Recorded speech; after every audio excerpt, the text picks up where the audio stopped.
हरिः ओम श्री गुरुभ्यो नमः. These slokas are recorded by separating the stanza word by word for easy learning. Please share your feedback in the comment. Kindly subscribe and share to others.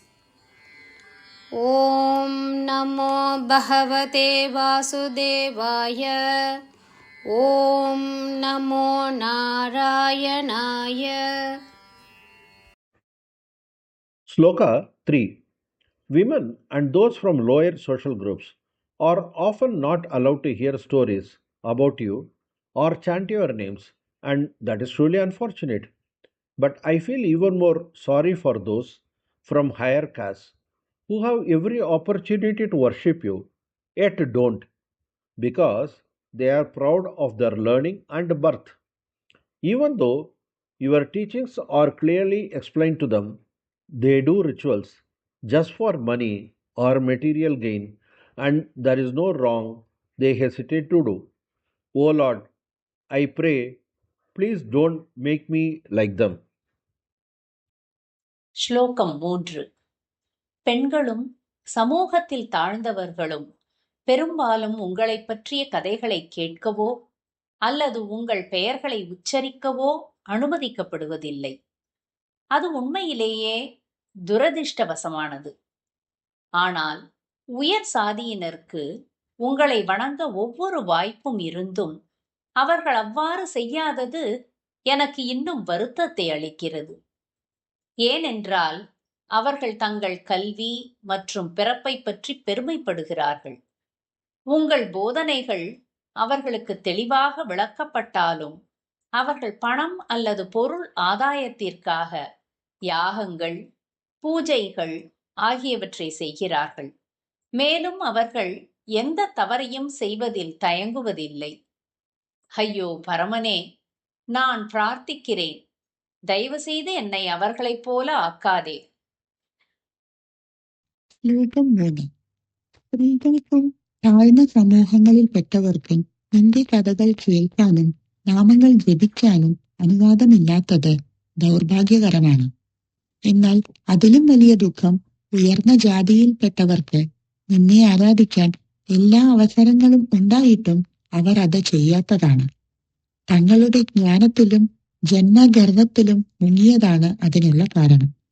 നിന്റെ ഉപദേശങ്ങൾ വ്യക്തമായി അവർക്ക് പറഞ്ഞിട്ടും അവർ കർമ്മങ്ങൾ ചെയ്യുന്നത് ധനം, ഭൗതിക ലാഭം എന്നിവയ്ക്കായി മാത്രം.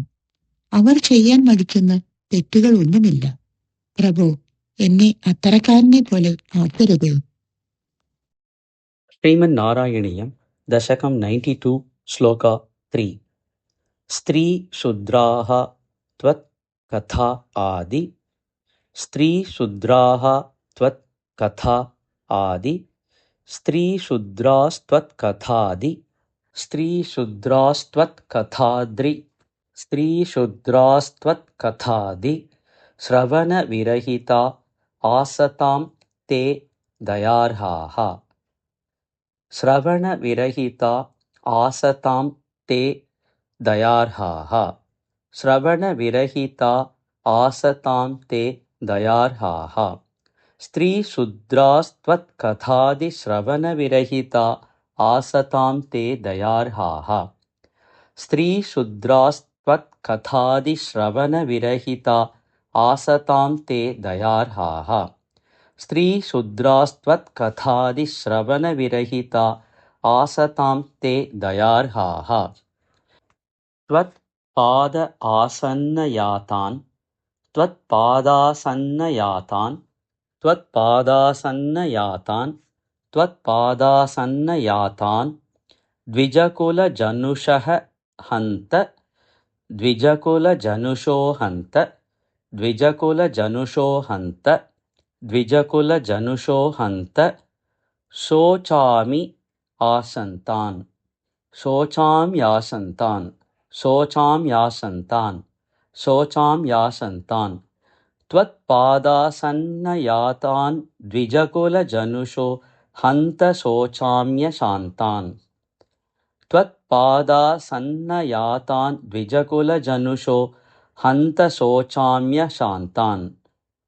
त्वत्पादासन्नयातान् द्विजकुलजनुषो हन्त शोचाम्यशान्तान् स्त्रीशूद्रास्त्वत्कथादिश्रवणविरहिता आसतां ते दयार्हाः त्वत्पादासन्नयातान् द्विजकुलजनुषो हन्त शोचाम्यशान्तान् स्त्रीशूद्रांस्त्वत्कथादिश्रवणविरहिता आसतां ते दयार्हाः त्वत्पादासन्नयातान् द्विजकुलजनुषो हन्त शोचाम्यशान्तान् स्त्रीशूद्रांस्त्वत्कथादिश्रवणविरहिता आसतां ते दयार्हाः त्वत्पादासन्नयातान् द्विजकुलजनुषो हन्त शोचाम्यशान्तान् वृत्त्यर्थं ते यजन्तः वृत्त्यर्थं ते यजन्तः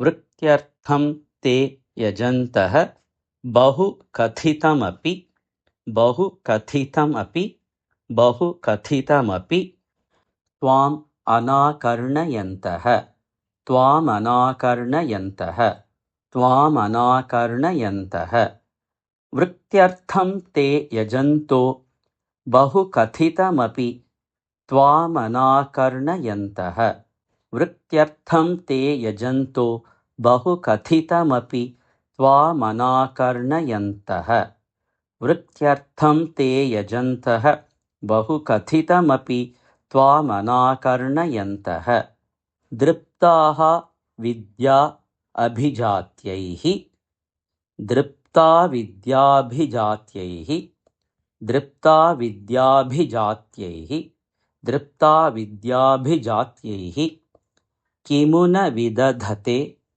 किमु न विदधते किमु न विदधते तादृशं मा कृथा माम् तादृशं मा कृथा माम् तादृशं मा कृथा माम् दृप्ता विद्याभिजात्यैः किमु न विदधते तादृशं मा कृथा माम् दृप्ता विद्याभिजात्यैः किमु न विदधते तादृशं मा कृथा माम् दृप्ता विद्याभिजात्यैः किमु न विदधते तादृशं मा कृथा माम् वृत्त्यर्थं ते यजन्तो बहुकथितमपि त्वामनाकर्णयन्तः दृप्ता विद्याभिजात्यैः किमु न विदधते तादृशं मा कृथा माम् वृत्त्यर्थं ते यजन्तो बहुकथितमपि त्वामनाकर्णयन्तः दृप्ता विद्याभिजात्यैः किमु न विदधते तादृशं मा कृथा माम् वृत्त्यर्थं ते यजन्तो बहुकथितमपि त्वामनाकर्णयन्तः दृप्ता विद्याभिजात्यैः किमु न विदधते तादृशं मा कृथा माम् स्त्रीशूद्रास्त्वत्कथादिश्रवणविरहिता आसतां ते दयार्हाः त्वत्पादासन्नयातान् द्विजकुलजनुषो हन्त शोचाम्यशान्तान् वृत्त्यर्थं ते यजन्तो बहुकथितमपि त्वामनाकर्णयन्तः दृप्ता विद्याभिजात्यैः किमु न विदधते तादृशं मा कृथा माम् स्त्रीशूद्रास्त्वत्कथादिश्रवणविरहिता आसतां ते दयार्हाः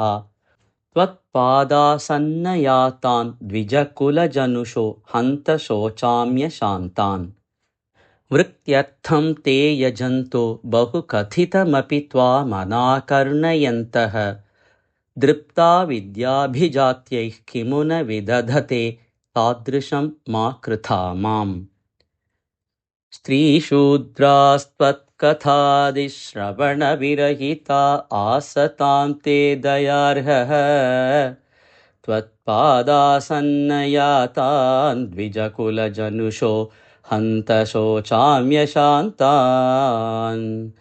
वृत्त्यर्थं ते यजन्तो बहुकथितमपि त्वामनाकर्णयन्तः दृप्ता विद्याभिजात्यैः किमु न विदधते तादृशं मा कृथा माम् स्त्रीशूद्रास्त्वत्कथादिश्रवणविरहिता आसतां ते दयार्हाः त्वत्पादासन्नयातान् द्विजकुलजनुषो हन्त शोचाम्यशान्तान् वृत्त्यर्थं ते यजन्तो बहुकथितमपि त्वामनाकर्णयन्तः तृप्ता विद्याभिजात्यैः किमु न विदधते तादृशं मा कृथा माम् स्त्रीशूद्रास्त्वत्कथादिश्रवणविरहिता आसतां ते दयार्हाः त्वत्पादासन्नयातान् द्विजकुलजनुषो हन्त शोचाम्यशान्तान् वृत्त्यर्थं ते यजन्तो बहुकथितमपि त्वामनाकर्णयन्तः दृप्ता विद्याभिजात्यैः किमु न विदधते तादृशं मा कृथा माम्